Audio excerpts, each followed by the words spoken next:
Working in a group can be stressful and difficult, but sometimes you can make some incredible connections and build a team. This week, I talk with Andreas and Oscar of EmberPaw Games to talk about their game Die Recompile and transitioning from student work to releasing a finished product.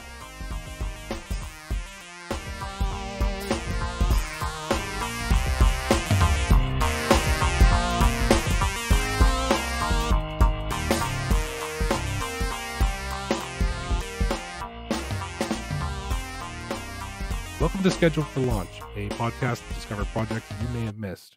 Today I am here with Andreas and Oscar from EmberPaw Games to talk about their new game, Die Recompile. And I've been really excited to talk to you two specifically because this is the first time I've had more than one person actually come on at a time. So thank you both for being here. No problem. Thank you. It's very nice to be here. So I'm Oscar. Oh, yeah. You should introduce yourselves. I guess that's a little bit easier. Yeah, I thought the audience might like to know who's who. So yeah, I'm Oscar, the creative lead of the project. Yeah, and I'm Andreas. I work with I'm a graphical artist, and I also work with marketing. Oh, very cool. I didn't realize that that was the jobs that you both had. So can you guys tell me a little bit about yourselves? Sure. I've sort of always known I want to make games for a living. I think I was 12 years old when I found out that Game Maker is a thing. It's a program where you can make your own games. And since then it's just been like, I've sort of known since I was about 12 years old that I wanted to work with games, making games. That's the age when I discovered a program called Game Maker, where you can make your own little pixel games and stuff. And sort of almost everything since then that I've been doing has sort of culminated towards this, making a game, right? I really wanted to make games in Game Maker, but I didn't know how to program, so I had to sort of learn that. And I didn't really know how to make pixel art, so I had to learn that. And it's just been sort of this giant project leading to this moment for me. That's really cool. You started pretty young then, and you've been working towards that this entire time. Yeah, basically I've made a whole bunch of crappy prototypes in Game Maker for like 15 years. And it has taught me a lot about design. So I'm sort of a designer at heart, but as I said, I sort of had to learn how to program and make graphics just so that my designs could come to life. But now I have the luxury of teaming up with an entire team of programmers and graphical artists, so I can sort of recede back to being just the designer that I would like to be. Well, it's very cool. I'm very excited for you on that one. And Andreas, can you tell us a little bit about yourselves? Yeah. In terms of making games, I've been interested in game design for as long as I can remember.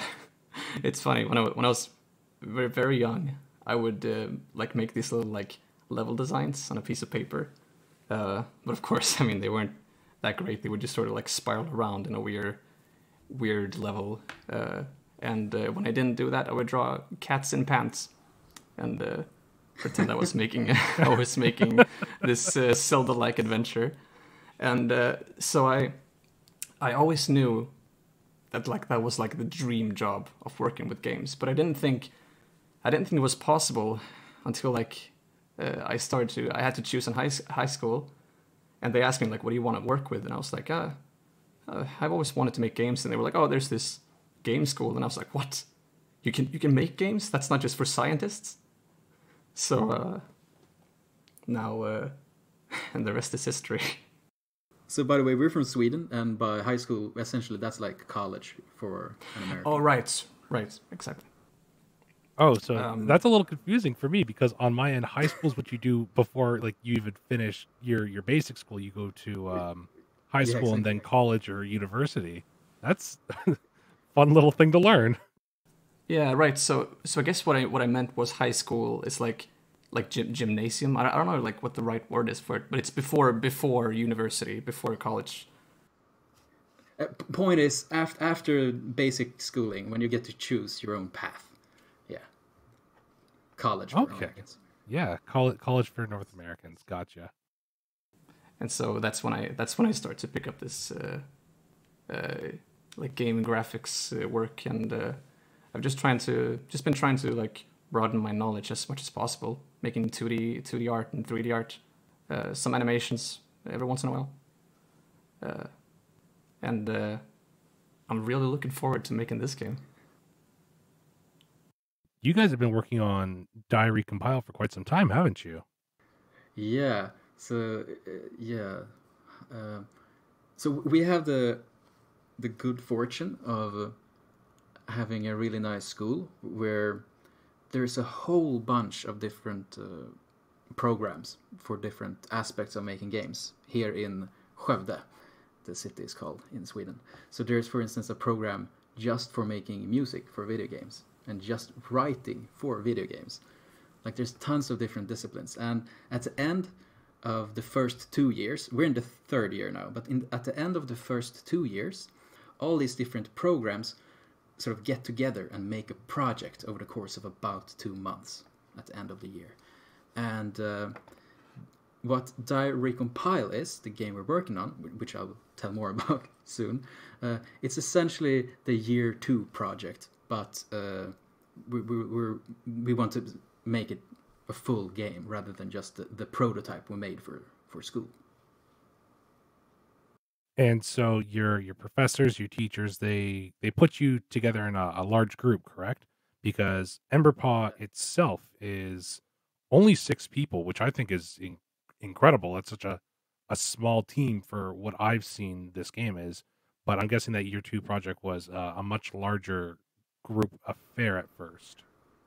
Yeah, so when the project started, you get basically 2 people from every different program. So you get 2 game writers, 2 musicians, 2 sound effect makers, 2 designers, 2 programmers, or 3 programmers in our case, 2 3D artists and 2 2D artists, and 1 animator. Just tons of people. So we were about 16 people making the prototype. Yeah. And that's a pretty big team, even in and of itself. I think our classes here for game design are considerably smaller for that. Total, I think they might have about 40 people in an entire program, and they're not focusing on different aspects from what I understand.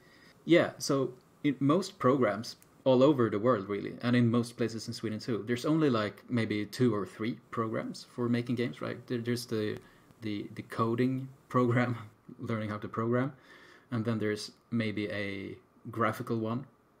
That's usually about it. Maybe there's a third one.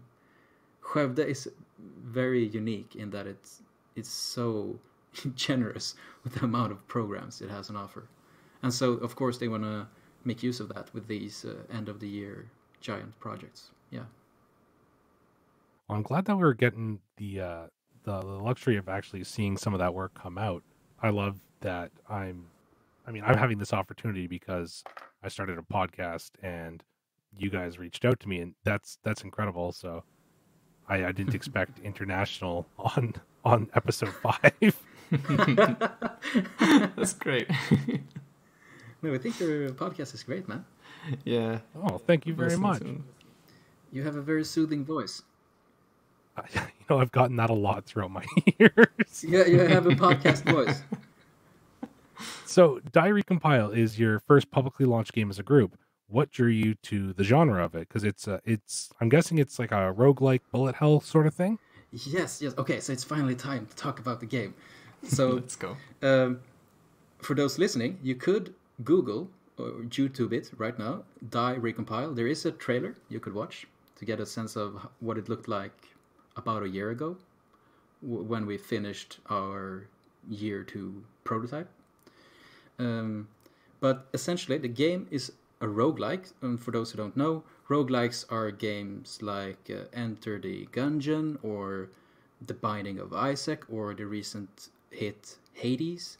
These are games where when you die, you start from the beginning. You sort of lose all the loot you picked up and stuff, and an entirely new world is generated. That's what a roguelike essentially is. And our sort of unique selling point, our angle on it, is that when you die, the game doesn't really end. The narrative continues. So you play as a clone of your previous version.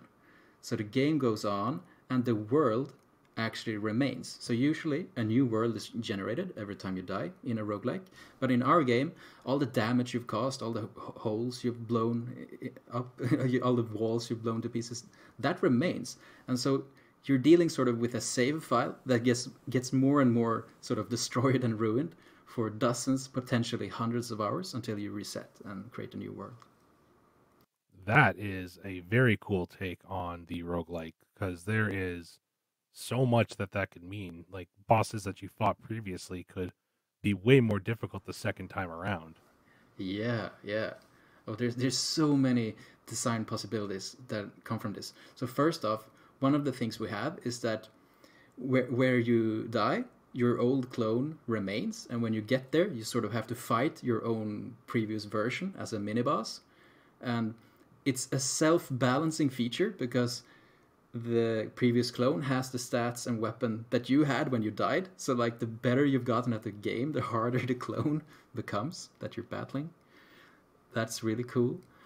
And with bosses, we can have really dangerous bosses with permanent health that remains from clone to clone. So you could be whittling down the health of a boss, play life after life, clone after clone, and finally, after 20 fights with the boss, you finally kill it, and it drops a permanent chest or something where you always get an extra good weapon or something right where you killed it, something like that. And that's the balancing that you're talking about there, then. What's that? Balancing? Yeah, so that's how you balance out the difficulty, correct? So like it's incredibly difficult to get to that point, but once you do, you have your little your treat there waiting for you. Exactly, yeah. So that's the really tricky part, is designing the game so that it will be fun the 100th hour on the same save file. We haven't really gotten that far yet that we can truly evaluate that, but that really is the tricky part, right? To have these little goodies, these little rewards designed well so that the balance is good. It gets harder, but not too hard, too fast, and stuff like that. Yeah. That's really cool. I'll definitely be looking into this deeper then. Another thing I want to talk about is actually the art direction of Die Recompile. It feels, from what I've seen, I don't know if this is just because they are GIFs or older videos, but it has this tilt shift, almost toy-like atmosphere and perspective. Is the game how you envisioned it originally, or how has it changed? We knew we had to. So for the year 2 project, the big project, we knew we had to have a sort of simple cartoony look, just so that it would be quickly doable. But it is also a good fit to have a very cartoony game when you have the top-down perspective. If you have a very realistic art style with a top-down perspective, a lot of details in the textures and tiny little sunglasses or whatever, they get lost. So it's always a good idea to, especially as an indie, to consider making something very sort of cartoony and simple, because even that is a big challenge. All right. Has there been any big changes since this began? This is definitely for both of you. What's some of the things that you maybe wanted to implement or tried to implement and it just didn't work? I'm not sure. Andreas, do you know something? Do you have something? Well, I'd say like one of the bigger challenges was, for example, like perhaps the boss. That's one thing that's worth mentioning is that I was not part of the original team that developed the prototype. I'm now part of like the newer group that's been shaped in order to make the second game. Oh, okay. You know what? I think you guys had told me that, and I had gotten it mixed up. Yeah, so that's a pretty big adjustment then, too, isn't it? Mm. Yeah, it's funny. I was actually like during those game projects, I was I was one who pitched another game and was the creative lead for that. And I was later approached by Oscar to if I wanted to like keep working on this game, and I immediately got excited, and because this was I thought this was one of the coolest games I've seen. So Andreas made essentially, he was the lead on a game that is essentially Pokemon but with a bunch of cute dogs, basically. And it was very impressive, and I know Andreas from before also as a friend. So he seemed like a good a good person to have on the team. Someone who is ready to wear a lot of different hats too, because that's something you need when you're 6 people in an indie studio. There are so many different tasks that you have to divvy up. So Andreas, for instance, as we mentioned earlier, he also does marketing. So he will be doing Twitch streams more and more into the future, playing the game and drawing and stuff. And yeah, it's important to find people who are very sort of open to wearing a lot of different hats. Sort of versatile. And I get that impression by the few of you that I've talked to. I think at this point I've talked to half the team, and you all seem to be, you two and then Frida as well. So it's been really exciting for me because I'm starting to get to know Die Recompile a little bit through you guys, and I've talked with you. So for me, this is actually starting to get to be something I'm really excited about.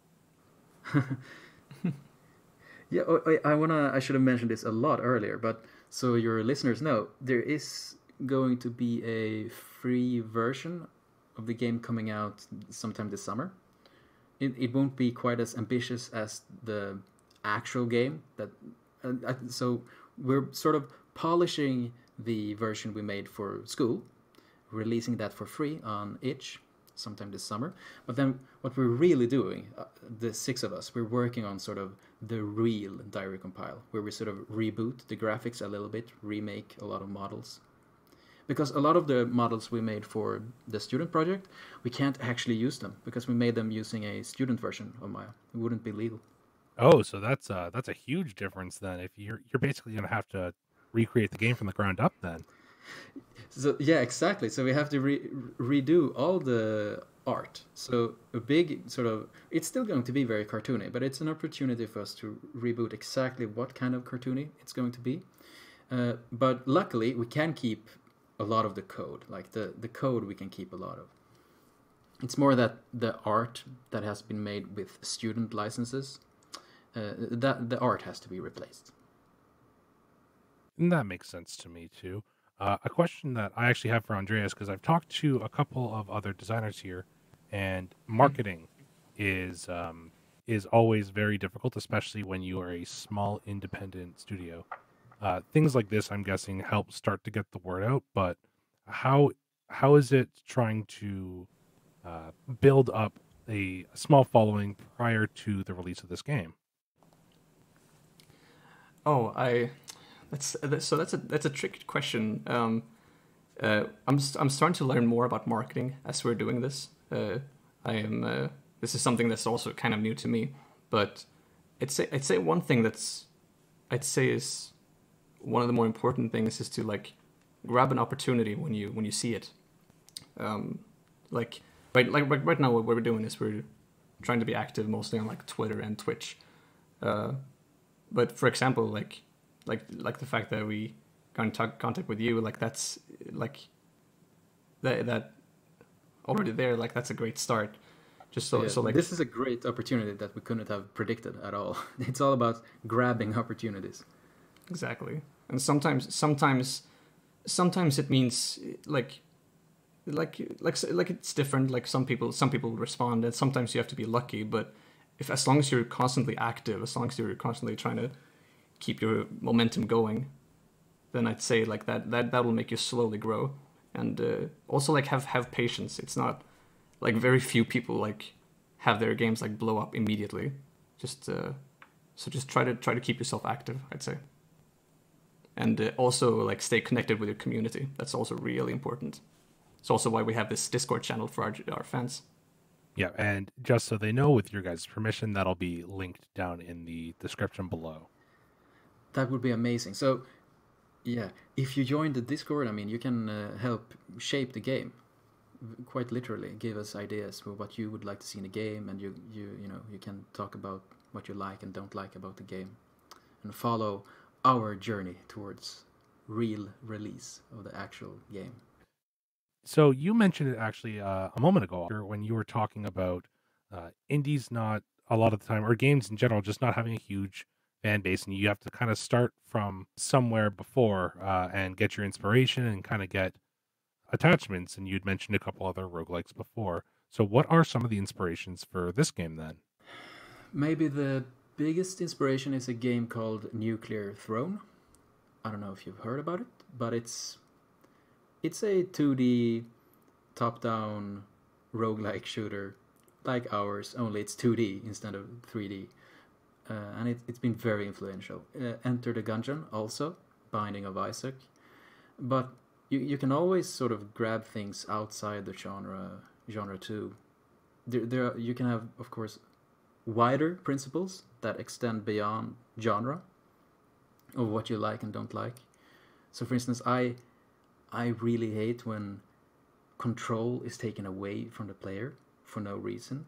So I'm okay, for instance, if you play a game like Fallout or Skyrim, that the control is taken away from your camera when you're in the middle of a conversation, because it's a conversation. You're still doing something. But for instance, when you are about to enter a battle in Pokemon, the game sort of freezes, and there's this little animation that plays before the actual battle starts, and during those, I don't know, 3 or 4 seconds, I wish I could just click a button to skip that, because I have nothing to do but to sort of just wait for a few seconds. So the wider principles like that can come from any sort of wider context. I definitely understand that whole control thing. I've had such mixed feelings about cutscenes for the past couple of years. Exactly. Yeah, so what really opened my eyes to this idea of not taking away player control is Half-Life 1 and 2. Very famous games that what they do is they essentially, there are a few exceptions sort of, but they essentially never take control away from the player. You're always in the first perspective controlling your character. If you can't move, for instance, it's a part of the story. You're in a harness or whatever, you're stuck, right? So it's in game, the reason why you can't move is sort of explained that way, instead of it just being a cutscene where you can't move for no real reason. So you also have some pet peeves with cutscenes, do you, Zach? I do. Sometimes I do, sometimes I don't. I think it depends on the style of game, to be perfectly honest.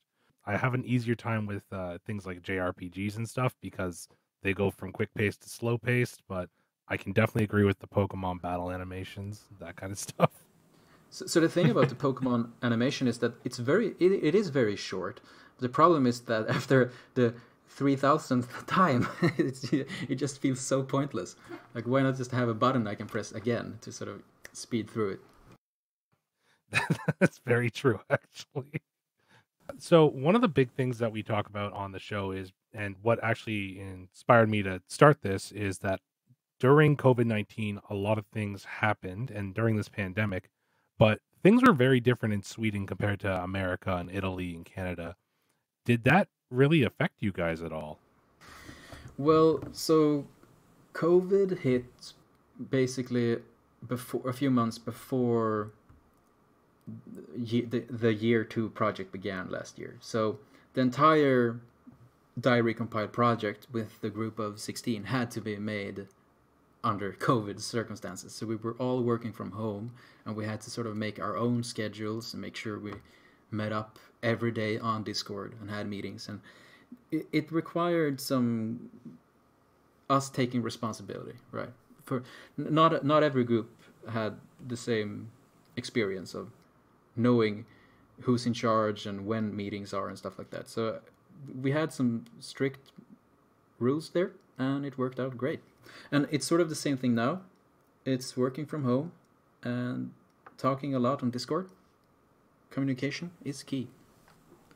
Yeah, it was even the same with the group that I was part of, where everybody worked entirely from home. And I remember there were some people who were sort of like, some of them were in school, and they had like sort of a split in the groups. But for us, it was just, we just decided that like, for everyone's safety, we're just gonna stay like at home, and it meant having a meeting each day, I believe we had. And I felt like it was very tricky at first, because especially for me, I have a much easier time communicating with people when it's in person. But if anything, it was a perfect like learning opportunity, since that's just, and like obviously there was nothing like I would much rather have that not happen, obviously, but there were like, sometimes that's just how you gotta work in this industry. Yeah, and you're hearing about that a lot. I mean, and some companies really suffered from it. Other companies really grew. I find that the indie scene during COVID-19 actually got a huge bump, where the AAA games kind of crashed as we saw a couple of those big ones go. Yeah. The really big studios have it trickier to go remote. Yeah, I've heard about that with some of the bigger companies. Well, you had things like Cyberpunk happen, and that was a game that came out. It certainly was. It indeed was. So this is the first game that you guys are releasing, and EmberPaw is obviously something you're really hoping is successful. Has there been any other, maybe even daydream games that you've thought about, either of you? Well, are we talking about like just like dream games that like you're like, oh, that would be anything that you'd love to release, any genre, anything that you think would be really fun just to have out there? Well, this is kind of going back to the cats and pants thing, I guess. But one thing that I've been talking about with some of the group members is that one thing that I have been working on so much on the side is like this idea of like a fantasy world filled with animal characters. Have you heard of the book Redwall? I love Redwall. Oh, that's amazing! It's so fun. Oscar recommended me the book, and I started reading, and it was something. The idea was something similar to that, like the idea of like Lord of the Rings but with animals, and like a top-down Zelda game-ish. At the moment, I can't like picture it exactly how you like would pitch the game, but that's certainly something that's on my like dream list of like, if depending on how it goes, and like if one would have time, then that would be really fun, because there's so much fun you can do with that, and I've already made like a ton of different designs for those characters. So Andreas, but I'm guessing you having art there, that's a little bit easier for you to kind of doodle out your visions then. I'm sorry. Wait, what do you mean? You had mentioned that you would do level design and stuff like that, and having that as part of your background there, I'm guessing that daydreaming about these different kind of things might come a little bit easier for you to manifest out in front of you. Oh yeah, for sure. I mean, one of like my favorite things to do in general is just concepting things. I remember we had this project that we worked on before, me and Oscar. That was like this animation project, and one of the things we decided was just like, oh, you're gonna have a bird companion, and immediately I started geeking out and just drew like a bunch of creature designs. How many? It's I think it was like, what was it, 97 or something? Like yeah, different that's designs incredible. for like. It was really fun, but that's the thing. Like I sometimes so the problem that I have sometimes is that sometimes I have a trouble like concentrating too much on like one thing, or like making one specific artwork for a real long time, but just making like different sketches, I can do it all day, and that's why like, and I've always loved doing that. Like that's why like I remember before I went to this school, like I talked with my family, and they were like, oh well, like game design is it's great, but can you make money off of it? Like do you want to work with web design? And at the time I thought maybe, but I think I realized as I've been here that like, no, this is what I want to do. One of my favorite things about this is I get to listen to people who talk about their dreams. And so whenever I hear stuff like that, it makes me really happy just to know that there's people out there who are getting to follow those dreams. And I really, truly hope for the success of this game for you guys. Thank you so much. Thank you, man. So we don't have a whole lot of time left, but one of the things I want to ask both of you guys is my final question for every single episode. And what advice would you give people wanting to get into game design / development that have no prior experience? Okay. So the scariest part is just that first step, right? You don't know where to start. And so the biggest thing, when you want to make games, you have to learn how to be sort of independent and learning yourself. So what you really have to do is just decide on one thing. Do you want to learn how to make pixel art, or do you want to start with learning 3D modeling, or is it a tutorial on how to make games in Unity you want to start with? You have to decide, and you have to sort of tackle it in your spare time. And that is also a great opportunity to realize whether or not it is actually for you, because a lot of people romanticize what making games is. Some people, especially younger people, conflate playing games and making games. So in your spare time, download Game Maker or follow a Unity tutorial. Just do something. It could be really anything, but you will very quickly realize whether it's something you actually want to work with or not. Yeah, and even though I think this is something that I think a lot of people have already said, but I think in this industry it requires a lot of ambition. If you're just looking for like a job to make money, it's probably not the best, since it's very tricky to start. Like it's tricky to start an indie studio, but also like to get a job at a AAA studio, it's difficult to get your dream job unless you're really ambitious. And but one thing that I also want to add is that you have to realize that there's like a difference between loving to play games and loving the experience and the behind the scenes of it all, the making of it, just to sort of like realize where you want to be. That's some incredible advice. Thank you so much for sharing that. So where can people find you guys? Which socials would you guys most likely be able to find them on? So, first of all, you should consider following us on EmberPaw Games. There you can see screenshots from game assets and get some small updates and stuff like that. You should also consider joining our Discord if you want to have a very sort of direct opportunity to influence the actual game. Follow the link from Zach. Also, consider, as I mentioned earlier, to look up on YouTube Die Recompile. Check the trailer out. And you can also follow us on Twitch, where it's also EmberPaw Games, where you can watch us either work on the game, or you can watch me goof around making sketches and taking requests, or playing games. All right. Thank you both so much for coming on. Thank you, Andreas, for sharing what you did. Thank you, Oscar, for talking about what you did. And EmberPaw Games, Andreas and Oscar are scheduled for launch really soon. Take care of yourselves. Have a good night. Same. Have a good one. Thank you.